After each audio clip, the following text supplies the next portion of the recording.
Все мы с восхищением разглядываем живописные картины. У каждого возникают свои образы, мысли, ассоциации, и невольно задумываешься, что же помогает художнику творить: упорный труд или все же талант от природы.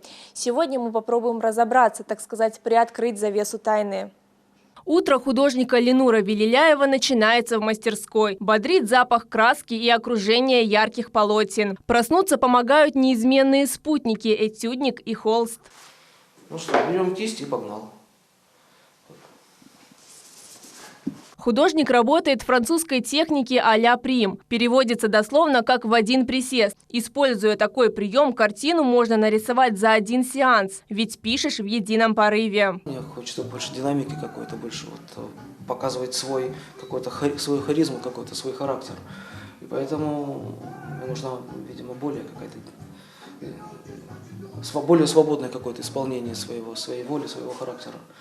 Поэтому я, конечно же, выбрал для себя вот такой вот подход. Смешение цветов, определение фактуры, взмахи кисти. Движения мастера уже доведены до автоматизма. Фундамент этого – академическое образование. Ленур Велиляев закончил Евпаторийское и Симферопольское художественное училище, а также Харьковскую академию дизайна и искусств. Преподаватели увидели в молодом человеке задатки к живописи, хотя изначально он думал поступать на дизайн. Ну, там мне уже сказали, когда увидели студента с Крымского художественного училища с работами, и сказали: куда ты хочешь? На дизайн. Парень, не выдумывай, иди пиши заявление на живопись.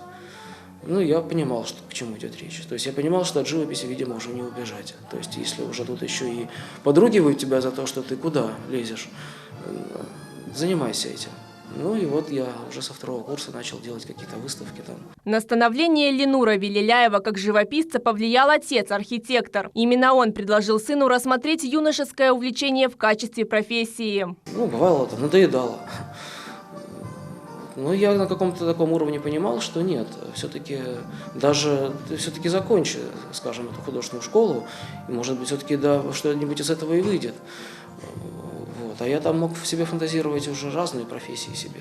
Сейчас художник ведет активную выставочную деятельность. Душевные силы черпает в просторах родного Крыма. К примеру, эта работа написана под впечатлением от прогулок по старому городу Евпатории. Добавил тематики, да, там, минарет, ну, то есть уже сказку какую-то.